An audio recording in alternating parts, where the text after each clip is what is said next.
Okay, and we are live. ¿Qué tal, amigos? Stuart here from Spain Speaks with this evening's live stream. It is 7:35 p.m.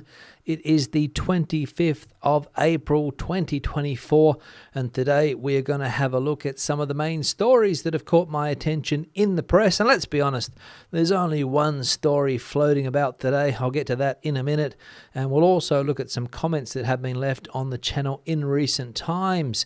In the second half of this evening's live stream, we'll go into the live chat, so stick around for that. But straight into the news. And as I said, only really one piece of news dominating headlines, and it is the bombshell that Prime Minister Pedro Sánchez dropped yesterday on the Spanish population, saying that he was rethinking his political career.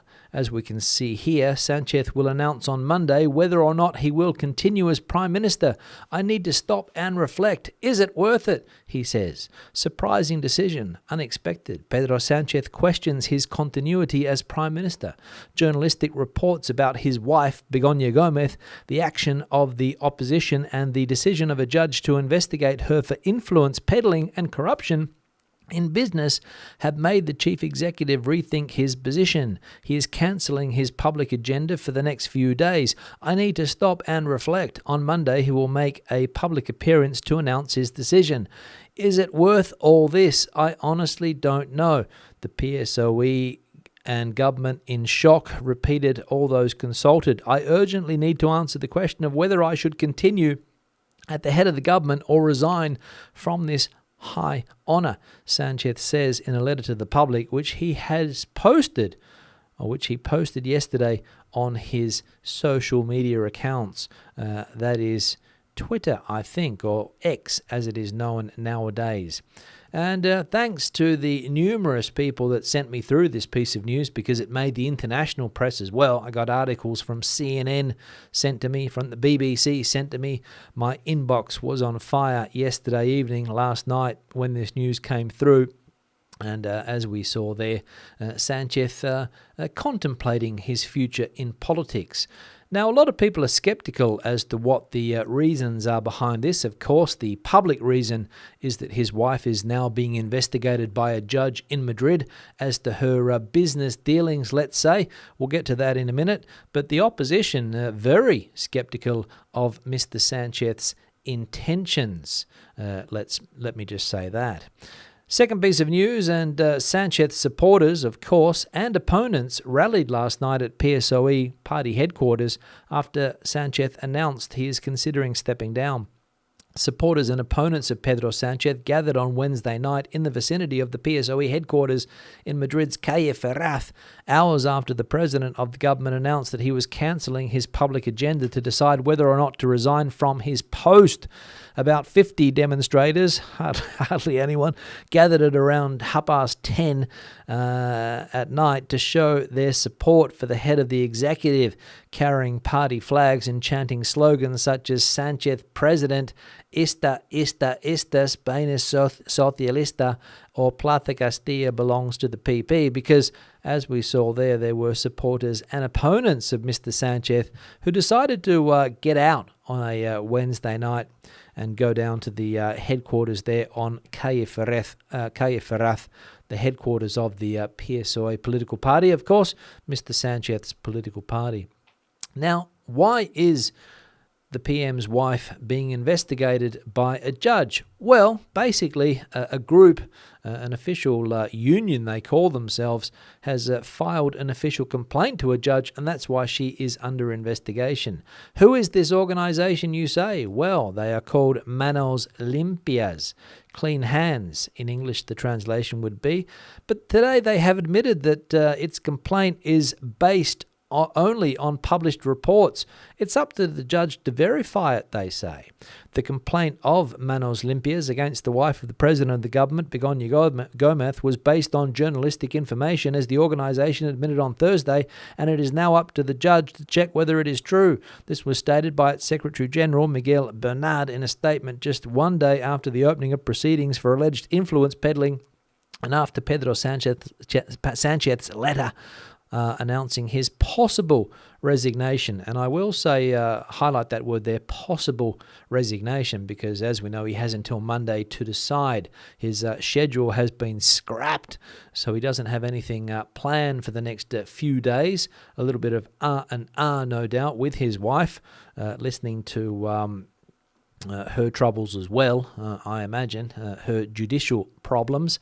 But the complaint being filed by that group, Mano Olympia, is based on newspaper reports, basically. So what has been in the newspaper, we don't know whether it's all been true or not. That is what they have taken to a judge to investigate. So sounds a little bit sketchy, I will be honest. But apparently, this is not what I'm saying. What I have heard, that this organisation has had a sketchy history, let's say, with this type of thing. And the final piece of news, Europe's largest counterfeit coin manufacturing workshop has been dismantled in Toledo. They are high-quality replicas, almost indistinguishable at first glance from genuine €2 coins. The criminals used industrial machinery to replicate them and finish them off with dies.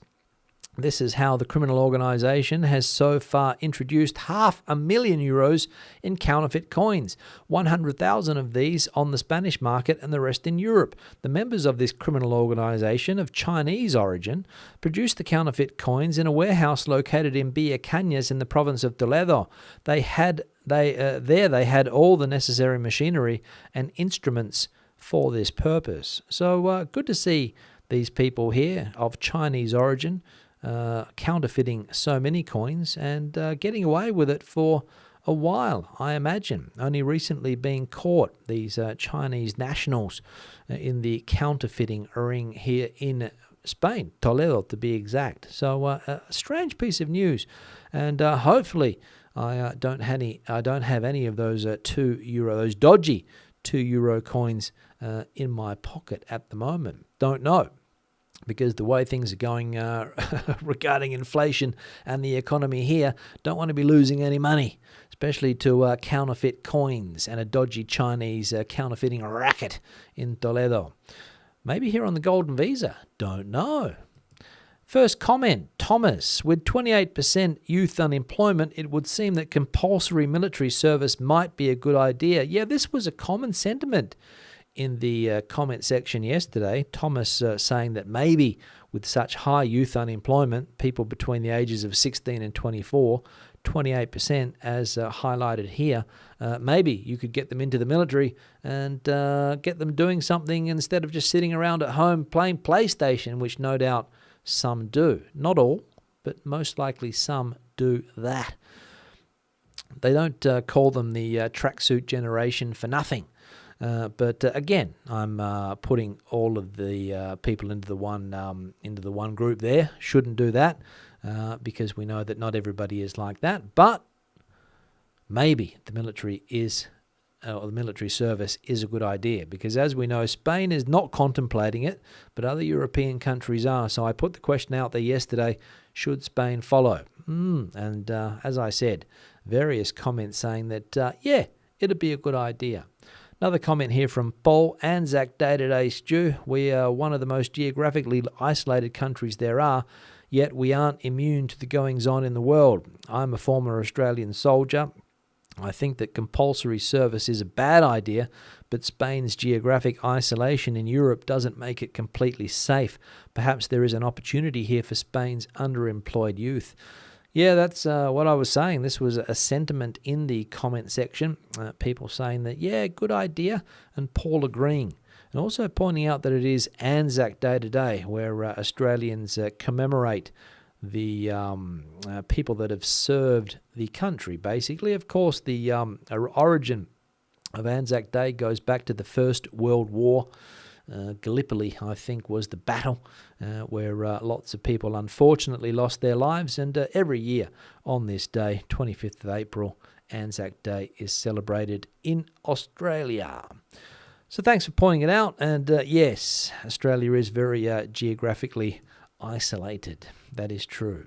One here from Frank, 3.8 million empty homes in Spain. What is the problem? Thanks, Frank, for that. Jose Antonio also pointed out that There are 3 point something, he said. I don't think it was 3.8. I think Jose Antonio said 3.6 million empty homes in Spain. What's the problem? Frank is asking, and Jose Antonio as well, because all we see is that there is a housing crisis in Spain. So if there is 3.8 empty homes in Spain, why is there a housing crisis? Well, I'm not an expert on this, but I would say that those homes probably belong to somebody, whether it's a bank or an investment company. They belong to somebody, and they're not just going to hand them over to somebody who needs a home. If you've got the cash to buy it, yes, but that's the big problem, right? People don't have the cash, and there is a lot of speculation in the market. There is a lot of people that have turned their homes into their rental properties into Airbnbs. There are numerous issues facing this sector when it comes to housing. So, what would the government do? Would they just confiscate the private property and then put it in the hands of people that need it? Don't know whether that would be accepted here in Spain or in Europe. Don't know. It has been the idea has been put forward by various political parties that lean on the left side of politics. I'm not going to lie. Don't hear many people on the right side of politics advocating this. But on the left, yes. But I don't think it will be done. One here from Eduardo Sanchez, gone, stepping down, thank God. How can he carry on with him and his wife money laundering during COVID to the airline? So glad the list has gone. Not sure what he means there by list, Eduardo. But unfortunately, you're wrong, Eduardo, because Sanchez has not gone yet, if he will go at all. So you are misinformed. You might not have understood the press. He has said that he might step down. No guarantee that he will. And as I said, he's just taking a few days off, a bit of a little bit of a descanso from political life, saying that it's a little bit hectic at the moment, a lot of mud being flung around. That's what he doesn't like. And of course, his wife being dragged through the mud for her business dealings. And you saying here that it was money laundering. I don't think it's been proven. So, again, we're throwing around accusations that are untrue at the moment. And, again, fake news, Eduardo Sanchez has not gone. On Monday, we might read this. On Tuesday, we might read this. But not at the moment, my friend. Another one here from Square Woodworking. I thought of employing someone full-time. I consulted my accountant. He said I must pay them a minimum $18,000. He or she would then take home $12,000 after tax, but I would have to pay $26,000 in total. Something seriously wrong with the system. It has to change. Again, I don't think this is true, because there is no way in the world that you pay somebody 18, they only take home 12, but you have to pay 26. The system doesn't work like that, and I know because I have employed people in the past. Basically, you do have to pay a lot of money to the state. I'm not going to say that that is not the case, but not the figures that you put there.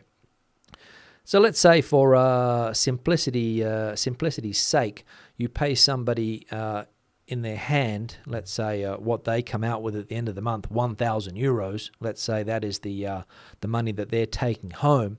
It's going to cost the employer around 1,400 euros a month. Not extra, only 400 euros a month extra is what the employer would have to pay to the government. Basically, that's how it works in tax and social security. That's how it works. So the figures that you've mentioned there, I don't think they're correct. Maybe your accountant got it wrong, or maybe, again, a misunderstanding.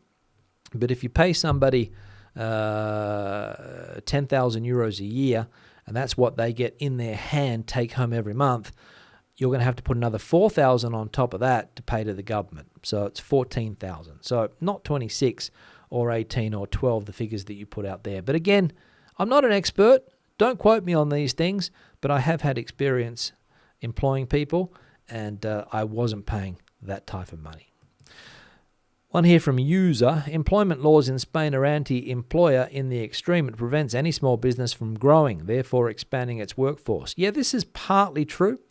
There are successful small businesses in Spain that do employ people. Otherwise, the country wouldn't work. So there are successful businesses around the place. And there is an argument that the high costs of employing people, not the figures that we saw before, but the high costs in general, are a deterrent to employing people and also getting rid of people if your business should suffer some type of financial difficulties. Let's say, for example, you're working in a certain sector and that sector goes belly up and you need to change your workforce, get in a different type of skill set. Not going to happen because it's going to be expensive to get rid of the people. So you're going to have to try and retrain the people in your organization. So we don't have the flexibility here in Spain to hire and fire. It is not easy as some other parts of the world. For example, the United States, where big companies can just get rid of people like that. Here, there are a lot of hoops that companies have to go through. And the final one here from another user. Is it the same user? No. There is no way I'd rent out houses in Spain. My abogado, lawyer, says don't invest in Spanish rental property as you're giving away houses for free. I have several close friends that have bought properties to rent out who can't evict Spanish renters and they can't sell with them in. This is also partly true. There are issues around the country with squatters. And it is difficult to get squatters out, but it's not impossible to get squatters out. If you go through the court processes, you can get them out. So it's not impossible, but it's not the easiest thing in the world, and it is something that should change, in my opinion. I think landlords need to have the power to evict or a fast eviction process, but it's not the case here. And if you get, I don't want to sound too negative here, but let's say, for example, you get a young family renting your home and both parents lose their job. Very, very difficult to get that family out because there are dependents living in your home. And sometimes the Spanish justice system will take they will support the family in need over the landlord. That's true. That is true. So invest if you want, but you know that there are these things that can happen. But of course, they don't happen to everyone, let's be honest. There are plenty of people renting out their homes and don't have these issues at all. I've got friends that rent out apartments in Madrid long term. They don't have any issues because they screen the people well before they let them move in. Make sure that they get 4 or 5 months in advance. Make sure that the person has a good job and a good company. All of these things that you can do. So keep that in mind also if you plan to go down the renting route. Now that's enough of my rant. I'm going to go into the comment section now. Before I do that, I'm going to change the backdrop. This one was sent in from Leslie, who is a Murcia resident down there in the region of Murcia, in the city of, on the outskirts of the city of Yecla, I imagine. This is the property in question. Beautiful sunset, Leslie. Thanks for the picture. And also a picture of the gate there leading up to the property. Thanks for that, Leslie. And if you've got a similar picture that you would like to see on the backdrop, the email address is this one here, which is on the screen currently, spainspeaks@gmail.com. If you want to send me through information also, bring stuff to my attention like those people did yesterday with the Pedro Sanchez bombshell, that is the email address, spainspeaks@gmail.com. If you haven't hit the like icon yet, I'm going to put it on the screen now. We're currently up to 79, so we should get over the 100 mark today. If you hit that like button now, do us a favor, or hit the dislike button if you want, like somebody's already done. So thank you very much for that, hitting the dislike button. But always more likes than dislikes, which is why I continue. If I ever get more dislikes than likes, I'll wind it up. Let's be honest. People that have supported the channel in recent times, whether it's by buying me a coffee there on the buymeacoffee.com website, whether it's through the super thanks option on YouTube, an easy way if you're watching the videos or the live chats, you can help support that way.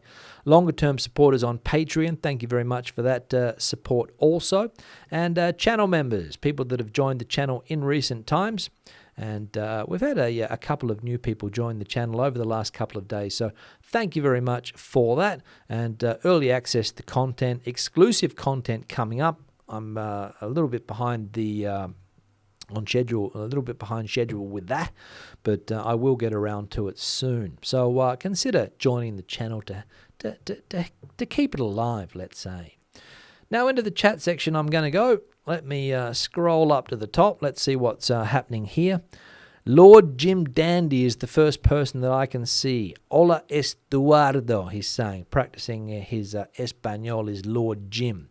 Pamela coming in from San Juan de los Terreros, down there in Andalusia, I think it is. Andrew coming in also. Valued member is Andrew. Get a little star next to your name also if you join the channel.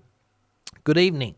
And all from cold and wet London southeast. Thank you very much, Andrew. Good to see you. Hoping we're well also. Thanks for that.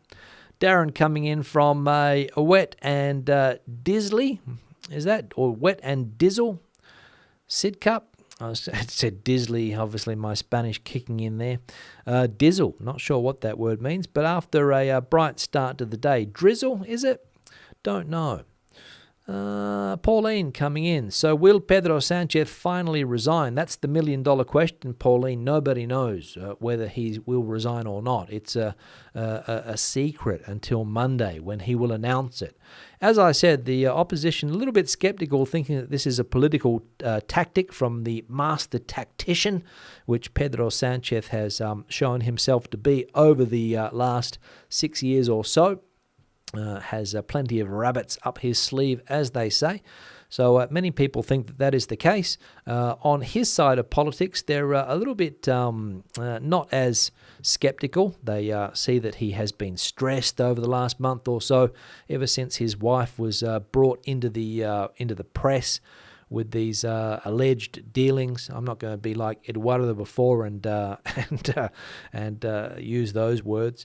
But, yeah, I imagine that it is tough on the Sanchez family at the moment. And let's be honest, politics, when it gets dirty, and you bring your family in, you bring your kids in, and all of these things into the political limelight, it can get a little bit tough, I imagine, when you arrive home in the evening and you've got that extra family stress on top of the stress that you've already got. So we'll see on Monday, Pauline. Erica coming in from Terrassa, coolish there today. Still not enough rain, though it seems that some will fall next week. Home having problems with one leg. Oh, sorry to hear that, Erica, that your leg is a bit dodgy at the moment. Okay, well, that's for Al. Erica, also they're saying thanks to Paul Gerard. All right, good. I'll move past those ones. Andrew saying it would seem that Sanchez's days are numbered. He's a slippery guy, but absolutely. And this probably is another tactic with elections in Catalonia coming up very shortly. Or, as I said, at least that's what people are throwing out there. I don't really know enough on the situation, but all I know is that politics in Spain over the last, how long? 2 years, 18 months, has been very, very dirty. Very, very dirty. Very, very dirty. I'll repeat myself over and over again to stress the point. TOL is in the chat. Cheers, everyone, from a cold 12 degrees. Seems to get colder every time Al comes in from San Diego, whilst recovering from second knee surgery. Getting old is not for the faint of heart. I imagine that is the case, TOL. Change of name there also, I see. Change of name. High Flyer coming in, 1965. John. Ola Stu, and evening, everyone, with a value membership symbol as well. Janet, also a valued member. As my late mother-in-law used to say, getting old ain't for wimps. That is true, I imagine. That is true. I imagine that is true. I still have to look forward to that or not. Leslie, the owner of the photo that we have on the backdrop, the Murcia skyline, the sunset down there. Good evening, Stuart, and everyone in the chat from a warmish Murcia, 22 degrees today and sunny. Cool here, but it was not a bad day. I'm not going to complain. Richard also in the chat, valued member 2. Back in cold, wet North Yorks after 10 days in lovely Malaga. Or 10 lovely days in Malaga, I should say. Everywhere we visited, tourists were more than welcome, as per usual. Yeah, again, this is a press story that is dominating the British press at the moment. The Spanish press has also picked up on it, and I saw the Canary Island governments, the local governments, busy trying to get rid of the graffiti, trying to clean the rental cars that had been sprayed, because of the ugly element that is causing that, or that ugly side of the anti-tourism sentiment. Other people are more passive in their protests, but some people like to get a can of paint or a spray can and tell everybody what they think, which is very, very rude. You have an opinion, keep it to yourself. If you want to protest, do it, but peacefully. Don't affect other people by spraying a wall with your opinion. Nobody wants to know it. Johnny coming in, or get yourself a YouTube channel where you can tell people what you want and when you want. What you want and when you want. Johnny, valued member, also coming in from a cool and overcast San Diego. Another San Diego viewer, good to see. Paul Gerard, valued member 2, coming in from Germany, I think, off to Cantabria on the 1st of May. Hope that all goes well. What else? We saw Janet there. Marco coming in from Portugal, I think. Millionaire Club is the name on YouTube. Hola, Stu. Buenas tardes, amigo. Thanks, Marco, for that. Good to see you in the live stream.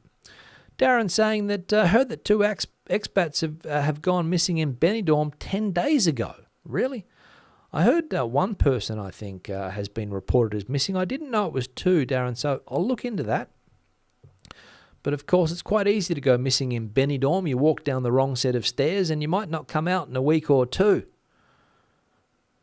Or you might wander into somewhere where there's a lot of temptation and you don't want to make yourself seen for 10 days. But I'm making light of a situation there that could be serious.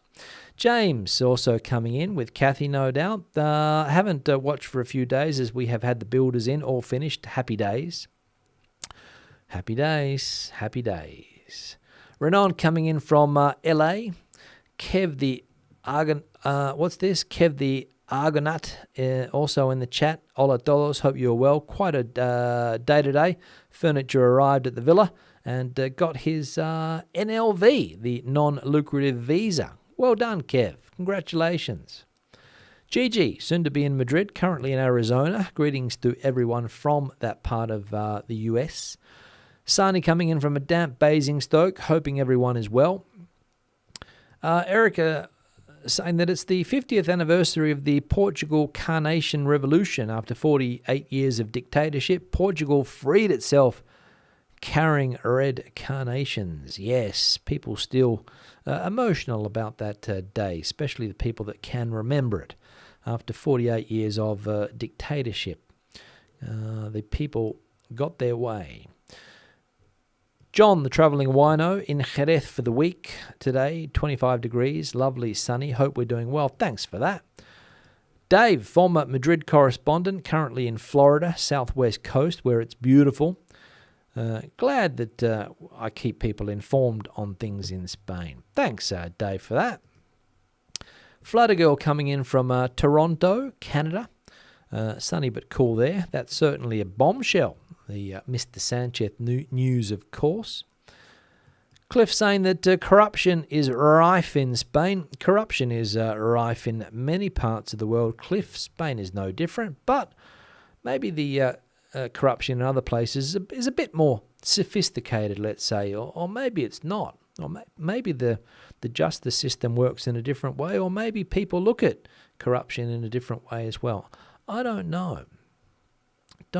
Yankee saying worldwide, probably in reply to what Cliff just said. Kev saying that Sanchez's announcement hit my news feed exactly at the moment my missus touched down at Murcia Airport. He saw her coming. There we go. A little bit of a marriage joke there from Kev. What else? Let's have a look. Cliff adding to the conversation with this. Government departments all issue claims for non-existent energy savings in your holiday home. There we go. Don't know if that's going on or not, but if you think it is, great that you do think that. I'm not sure. I can't say if it is happening or not. Pedro has a bright future in the private sector. Yeah, a lot of politicians in Spain do. That's why they want to get out. And that's another theory as well, that if Sanchez does get out, he gets out probably at a high time. Maybe the ship will collapse soon. I don't know. Nobody knows. What else? What else we got going on here? Let's have a look. Let me see if I can find something. There's a conversation going on there. Will and Tina, new life in Spain. Haven't seen these guys before. Hello, first time watching. There we go. Been watching your streams and so good. I've just been granted residency and moving to Spain in August. Can't wait, but worried about when I have to reapply in 2027.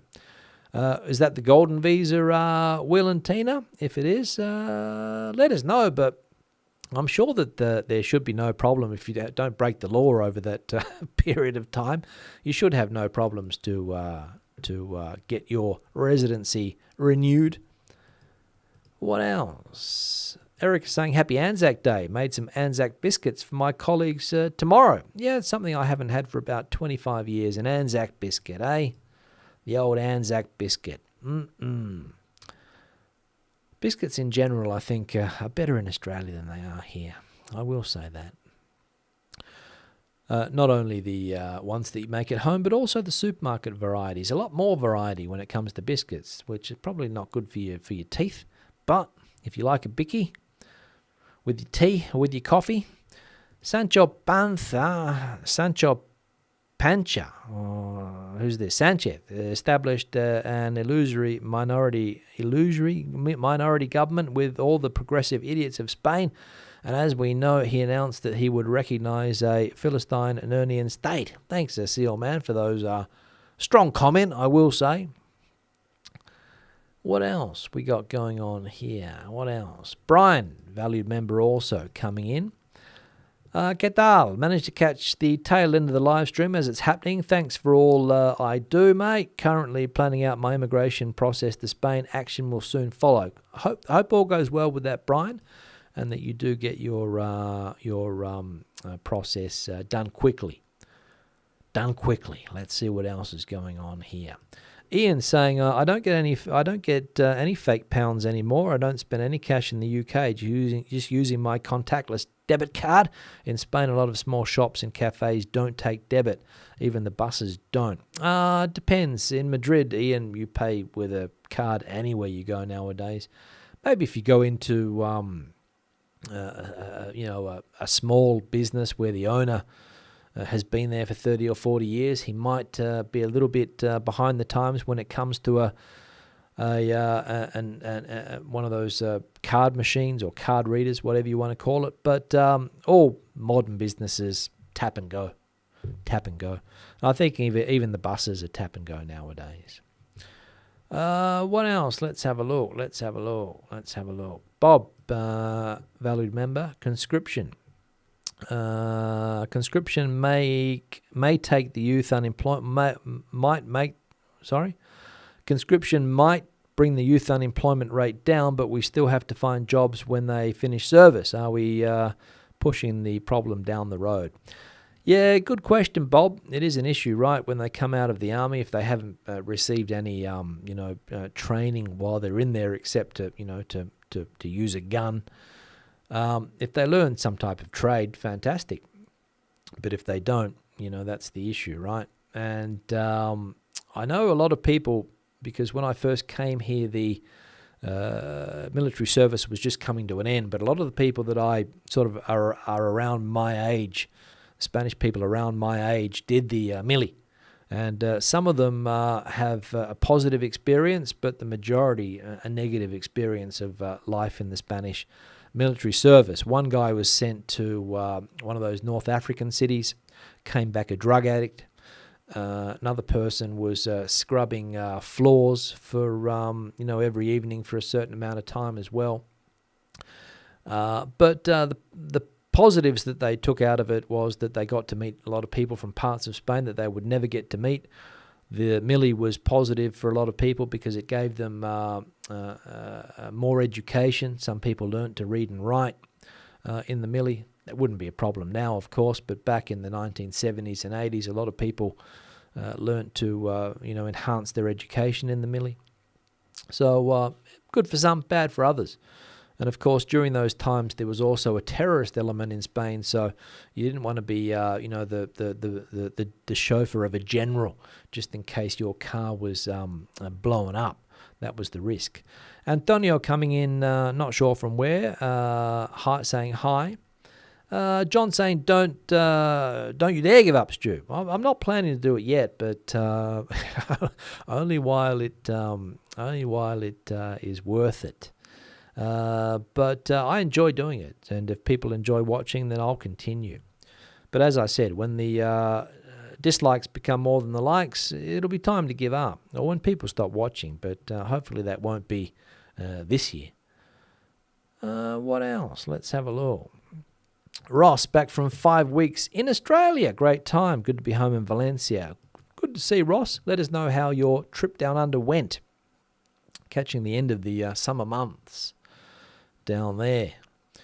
Stephen, valued member also, coming in from a damp North London. Let's have a look. YouTubers saying that apparently by keeping a registered firearm in a safe in your property, the Guardia Civil can remove any squatters at any time. Yeah, I've heard that one before, YouTubers, but how many people have a registered firearm in Spain? It's not that easy to get, I don't think. I could be wrong. Don't think so. Fiona coming in from a cold Loch Lomond in Scotland. Sounds great, Loch Lomond. How is resign in Spanish? Dimitir, is it the word? I'm pretty sure we have to have that word, but you never hear it. Yeah, you don't hear that word very often when people resign, dimitir. You don't hear it very often, no. Antonio's coming in from Malaga, sorry. Pedro the traitor will not quit.